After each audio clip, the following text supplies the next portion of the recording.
Aktor pemeran Wiji Tukul, Gunawan Marianto, meninggal dunia. Kabar duka datang dari dunia teater tanah air. Pegiat panggung teater sekaligus aktor Gunawan Marianto, pemeran Wiji Tukul dikabarkan meninggal dunia pada Rabu 6 Oktober 2021. Aktor Lukman Sardi yang mendengar kabar duka tersebut pun mengaku syok.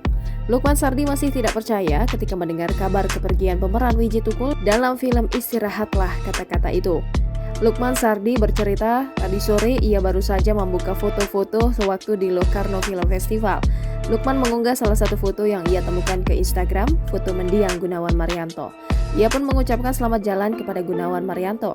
Diketahui kabar meninggalnya sang aktor yang biasa dipanggil Mas Cindil yang itu diunggah oleh akun Instagram @teatergarasi.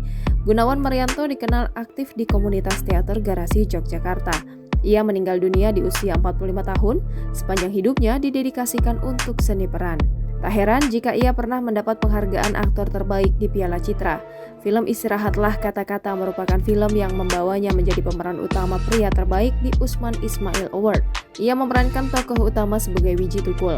Kemudian di film The Science of Fictions, ia menjadi aktor terbaik FFI 2020. Salah satu penggiat teater di Garut, Reki Subagja mengatakan memiliki kenangan yang tidak terlupakan kala ia dan teater awal Garut mengundang sang aktor. Jangan lupa subscribe, share, komen, dan like ya!